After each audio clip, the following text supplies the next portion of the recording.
Good morning students. Last video में हम biotechnology के स्कोप एंड इम्पोर्टेंस के बारे में स्टडी कर रहे थे, जिसमें हमने पहला पॉइंट स्टडी कर चुके थे in the field of medicine.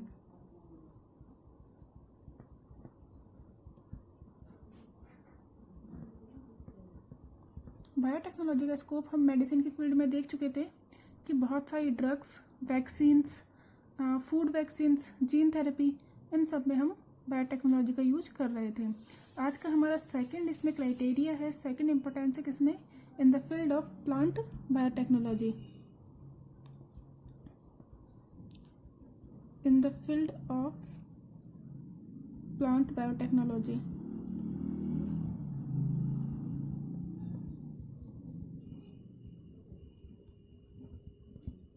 देखिए, एग्रीकल्चर की फील्ड में बायोटेक्नोलॉजी का बहुत ही अच्छा यूज है।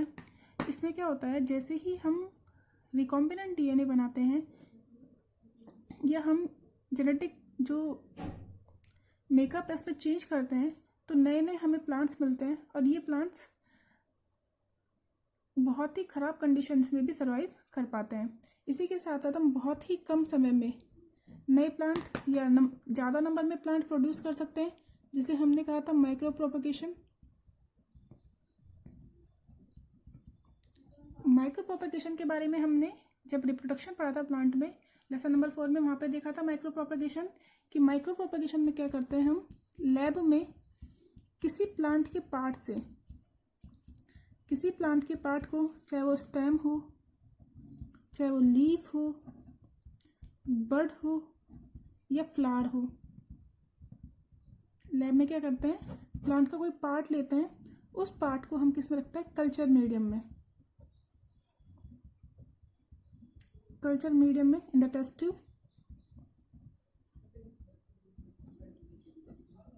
और जैसे ही आप इसे कल्चर मीडियम में टेस्ट ट्यूब में रखेंगे तो आप देखते हैं कि कुछ टाइम के बाद आपके पास एक पूरा प्लांट फॉर्म हो जाता है। इस प्लांट को कुछ टाइम के बाद हम क्या करते हैं, इसे आउटर कंडीशंस के अकॉर्डिंग इसे अडेप्ट कराते हैं और इसे हम आसानी से हमारे फार्म में लगा सकते हैं। अब देखिए, आपके पास एक ट्रे है जिसमें बहुत सारे टेस्ट ट्यूब है, तो देखिए बहुत ही कम जगह में, स्पेस बहुत कम चाहिए और टाइम भी बहुत कम चाहिए।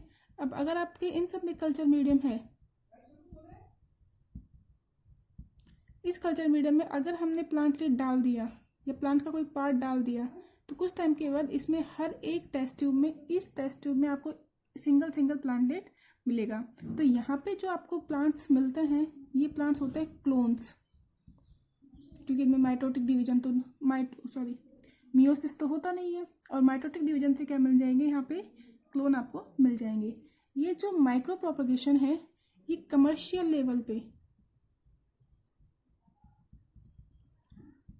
लेवल पे प्लांट के प्रोडक्शन में किया जाता है। नर्सरी वगैरह में प्लांट के प्रोडक्शन के लिए किसका यूज किया जाता है, माइक्रो प्रोपगेशन का यूज किया जाता है। इसी के साथ साथ हम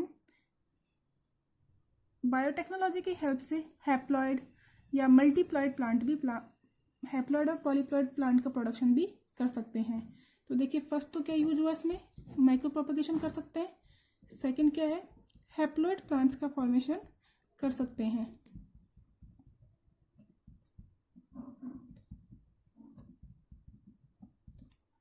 साथ ही साथ हम पॉलीप्लॉइड प्लांट का फॉर्मेशन भी कर सकते हैं।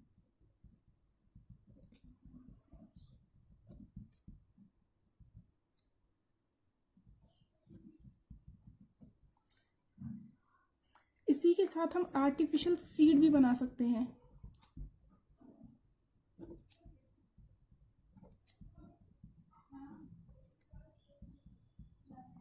तो क्या यूज हुआ इन the field of biotechnology, in the field of plant biotechnology में क्या यूज किया हमने, माइक्रो प्रोपगेशन कर सकते हैं, यानी कि बहुत ही कम स्पेस में और बहुत ही कम टाइम में बहुत सारे प्लांट्स को फॉर्म कर सकते हैं, जो कि क्लोन्स बनते हैं। ये जितने भी आपके एक्सपेंसिव प्लांट हैं जिनका कमर्शियल लेवल पे आपको प्रोडक्शन करना है, उसके लिए क्या करेंगे, आप माइक्रो प्रोपगेशन का यूज करेंगे। इसी के साथ साथ हैप्लॉइड प्लांट बना सकते हैं। हैप्लॉइड प्लांट विदाउट जो ये सॉरी जो ये अपने आपके पास इनको हम एन से शो करेंगे। जनरली प्लांट में आपके पास कैसी स्ट्रक्चर होती है, डिप्लॉयड, क्योंकि आपके पास एक तो होगा मेल गैमेट और एक होगा फीमेल गैमेट, और इन दोनों से जो जाइगोट बनेगा वो कैसा बनता है, 2n। ये तो जनरल जब आप सेक्सुअल रिप्रोडक्शन प्लांट करते हैं। अगर आप सेक्सुअल रिप्रोडक्शन नहीं करा करके प्लांट के किसी हैप्लॉइड सेल को टेस्ट ट्यूब में डालेंगे तो कैसा मिलेगा आपको, हैप्लॉइड प्लांट मिलेगा। इसी तरीके से हम पॉलीप्लॉइड प्लांट भी बना सकते हैं, 3n 4n 5n। ये जो पॉलीप्लॉइडी है ये एनिमल्स के लिए तो क्या होती है, लीथल होती है, एनिमल्स के लिए लीथल होती है, लेकिन प्लांट्स के लिए क्या होती है, ये बेनिफिशियल होती है। क्लियर हुआ। तो पॉलीप्लॉइडी एनिमल्स में नहीं मिलती है, जनरली किस में मिलती है, प्लांट्स में मिलती है। इसी के साथ साथ हम आर्टिफिशियल सीड्स का प्रोडक्शन भी कर सकते हैं। अब हमने सेकेंड पॉइंट देख लिया इन the field of plant biotechnology. अब हम इसमें थर्ड फील्ड देखते हैं, वो फील्ड क्या है, इन the field of animal biotechnology. देखते हैं हम नेक्स्ट फील्ड इसमें।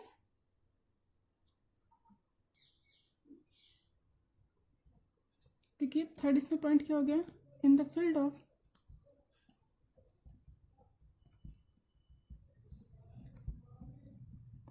Animal biotechnology.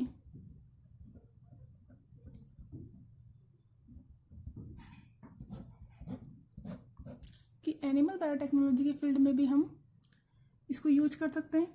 एनिमल बायोटेक्नोलॉजी की फील्ड में कैसे यूज करेंगे, हम क्लोन का फॉर्मेशन करेंगे, फॉर्मेशन ऑफ क्लोन। क्लोन के फॉर्मेशन में क्या होता है, देखिए किसी भी सेल को आप क्या कर सकते हैं, पूरा एक ऑर्गेनिज्म बना सकते हैं किसी सेल की हेल्प से। उसमें यहाँ पे क्या होंगे, केवल माइटोसिस डिवीजन होंगे, मियोसिस होगा नहीं, तो क्या बन जाएगा, पूरा ऑर्गेनिज्म बन जाएगा। जो फर्स्ट क्लोन था वो किसने बनाया था, सबसे पहले जो फर्स्ट साइंटिस्ट थे जिन्होंने क्लोन बनाया था वो कौन थे, इयान विल्मुट।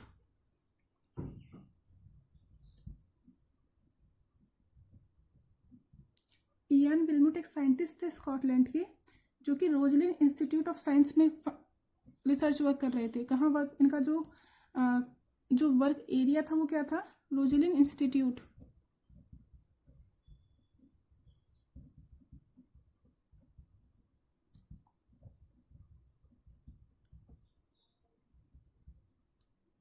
तो रोजलिन इंस्टीट्यूट ऑफ साइंस में ये फंक्शन अपना रिसर्च वर्क कर रहे थे, जहाँ पे इन्होंने फर्स्ट क्लोन डेवलप किया। और ये जो फर्स्ट क्लोन था, किसका क्लोन था, ये सीप का क्लोन था। किसका था, शीप। तो फर्स्ट क्लोन शीप इन्होंने बनाई, जिसका नाम इन्होंने क्या रखा, डॉली। तो जो फर्स्ट क्लोन है वो किसने बनाई थी, इयान विल्मुट ने। कहाँ काम कर रहे थे ये, रोजलिन इंस्टीट्यूट ऑफ साइंस में। इन्होंने फर्स्ट शीप क्लोन बनाया और उस शीप क्लोन का नाम क्या रखा इन्होंने, डॉली।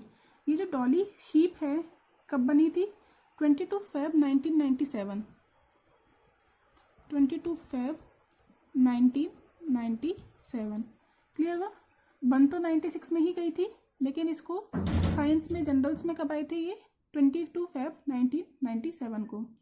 अब देखिए हमारा जो नेक्स्ट पॉइंट है, इसमें कमर्शियल जो लेवल पर प्रोडक्शन करने के लिए भी इसका यूज किया जाता है। तो फोर्थ पॉइंट क्या है इसका, देखिए कमर्शियल लेवल पे प्रोडक्शन करने में, तो इन द प्रोडक्शन ऑफ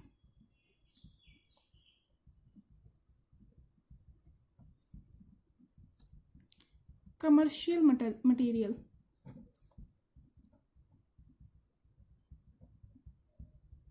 तो कमर्शियल लेवल पे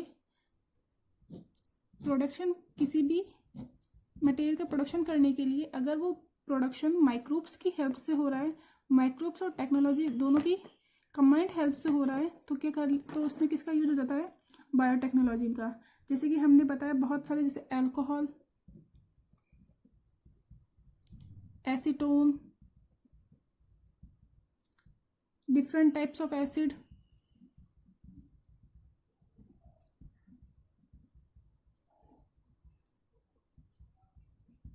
विटामिन्स। तो देखिए vitamins, alcohol, acetone, different type of acids, इनके कमर्शियल लेवल पे प्रोडक्शन के लिए किसका यूज किया जाता है, बायोटेक्नोलॉजी का यूज किया जाता है। देखिए हम सबसे सिंपल एग्जांपल लेते हैं, जैसे कि अल्कोहल का। हमें पता है जब तक आप वीट को या किसी फ्रूट को फर्मेंट नहीं कराओगे माइक्रोब्स की हेल्प से, तो अल्कोहल का फॉर्मेशन होता है नहीं। अल्कोहल के फॉर्मेशन में कौन सी प्रोसेस होती है? फर्मेंटेशन की। और फर्मेंटेशन कैसे होता है? एनारोबिक कंडीशन में। अब एनारोबिक कंडीशन को कमर्शियल लेवल के लिए किसी बड़े लेवल पर क्या करना पड़ेगा? इससे आपको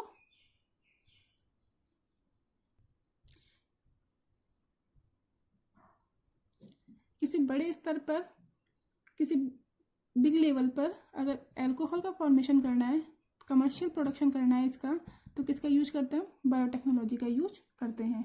अब हम इसमें देखते हैं लास्ट हमारा जो पॉइंट है, इन the field of environment conservation. तो यहाँ पे हमारा जो 5th पॉइंट है वो क्या हो जाएगा? इन the field of environment conservation.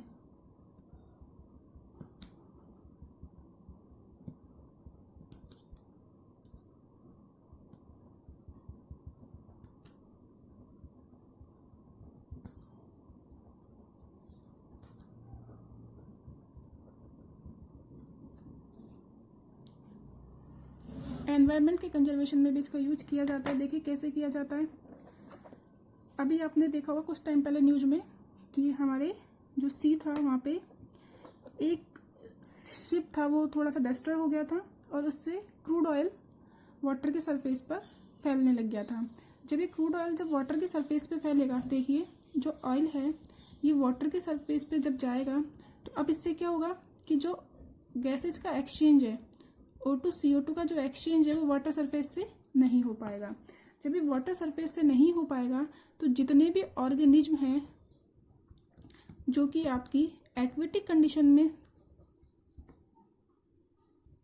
जितने भी ऑर्गेनिज्म हैं जो कि एक्वेटिक कंडीशन में उस टाइम पे वहाँ पे उस एक्वेटिक कंडीशन में सर्वाइव कर रहे हैं, तो क्या वो सर्वाइव कर पाएंगे? नहीं कर पाएंगे, क्योंकि गैसेस एक्सचेंज इनमें नहीं हो रहा है। तो इन ऑर्गेनिज्म में रेस्पिरेशन की जो प्रोसेस है उसमें क्या हो जाएगी? प्रॉब्लम क्रिएट हो जाएगी। क्लियर है? अब ऐसी कंडीशन में अगर आप माइक्रोब्स को यूज करते हैं इस पॉल्यूशन को दूर करने के लिए, तो क्या हो जाएगा इसको? इन the field of environmental conservation. तो कुछ सेलेक्टेड बैक्टीरियाज ऐसे हैं जिनका यूज हम किस में कर सकते हैं? सर्विस ट्रीटमेंट में, वेस्ट वाटर ट्रीटमेंट में, ऑयल कंट्रोल में, एटसेट्रा में हम इसमें कर सकते हैं। तो क्या हुआ इन the field of environment conservation में? देखिए selected variety of bacteria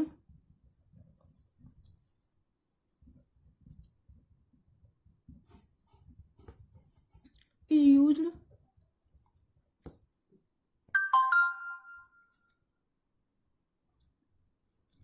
for pollution control, such as wastewater treatment,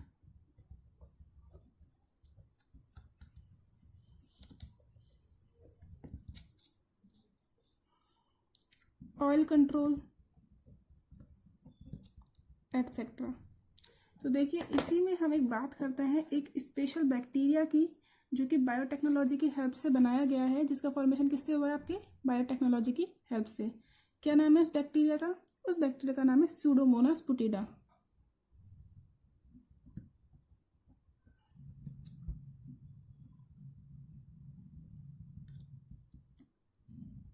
Pseudomonas पुटिडा।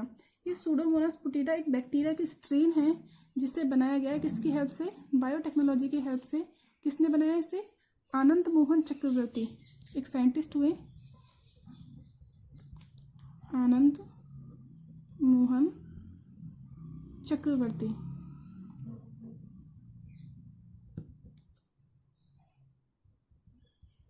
क्या किया ना आनंद मोहन चक्रवर्ती ने? इस आनंद मोहन चक्रवर्ती ने सूडोमोनास पुटिडा एक बैक्टीरिया की स्ट्रेन बनाई थी। ये जो स्ट्रेन है इसे हम और क्या कह सकते हैं? इसे हम सुपर बग भी कहते हैं। It is also called as superbug. ये सुपर बग क्या करेगा? ये हमारे जो सी सरफेस पर ऑयल पॉल्यूशन है इसे कंट्रोल करने में हेल्प करता है।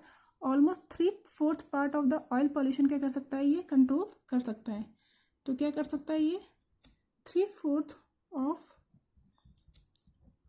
ऑयल पॉल्यूशन को क्या कर सकता है, ये कंट्रोल कर सकता है। इस तरीके से हम बहुत सारे माइक्रोब्स का यूज कर सकते हैं किसमें, एनवायरमेंट कंजर्वेशन में।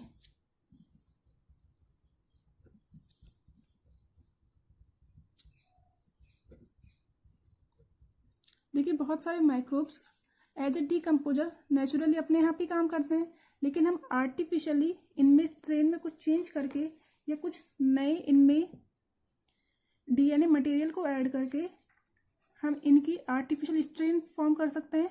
और ये जो आर्टिफिशियल स्ट्रेन है किस काम में आ जाएंगी, ये एनवायरमेंट कंजर्वेशन में काम में आ जाएगी।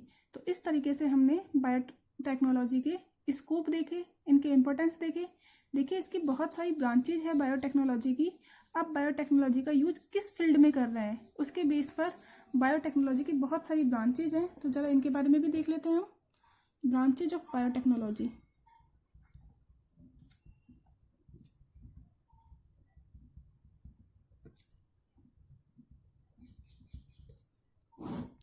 देखिए बायोटेक्नोलॉजी का यूज जिस फील्ड में कर रहे हैं आप, उसी के बेस पर हम बायोटेक्नोलॉजी की ब्रांच का नाम दे देते हैं। जैसे कि आप प्लांट फील्ड में कर रहे हैं तो प्लांट बायोटेक्नोलॉजी हो जाएगी, एनिमल के फील्ड में कर रहे हैं तो एनिमल बायोटेक्नोलॉजी हो जाएगी, या मेडिसिनल फील्ड में कर रहे हैं तो मेडिसिनल बायोटेक्नोलॉजी से कह देंगे।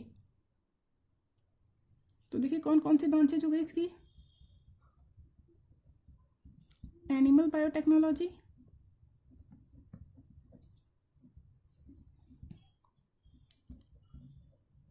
प्लांट बायोटेक्नोलॉजी,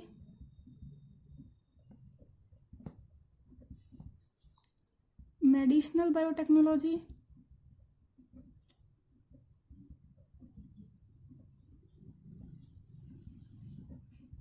इसी तरीके से अगर आप मैराइन फील्ड में, मैराइन के लिए सी वाटर में यूज कर रहे हैं तो मैराइन बायोटेक्नोलॉजी, जैसे अभी हमने सुपर बग के बारे में बात किया था, वो आपके सी के फील्ड में काम कर रहा था। अगर आप फूड या न्यूट्रिशन के फील्ड में काम कर रहे हैं तो फूड एंड न्यूट्रिशन बायोटेक्नोलॉजी,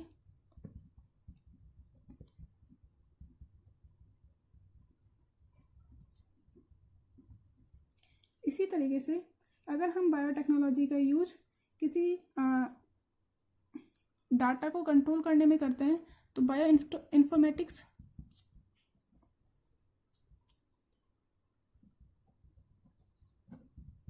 देखिए बायो इन्फॉर्मेटिक्स में क्या होता है, जितने भी एनिमल्स में, जितने भी आपके ऑर्गेनिज्म में जो डीएनए और आरएनए का जो नाइट्रोजन बेस का जो डाटा है, जैसे ह्यूमन जीनोम प्रोजेक्ट, तो इसमें भी हमने बायो इन्फॉर्मेटिक्स का यूज किया था। अब इस बायो इन्फॉर्मेटिक्स का यूज हम टेक्नोलॉजी के साथ कर देंगे तो क्या हो जाएगा, ये बायो इन्फॉर्मेटिक्स बायोटेक्नोलॉजी। ये ह्यूमन जीपी क्या है, ह्यूमन जीनोम प्रोजेक्ट, जिसके बारे में हम आगे स्टडी करेंगे। क्लियर हुआ? तो आज हमारा बायोटेक्नोलॉजी का चैप्टर कंप्लीट हुआ। नेक्स्ट वीडियो में हम क्या स्टार्ट करेंगे, जेनेटिक इंजीनियरिंग। तो आज के लिए इतना ही।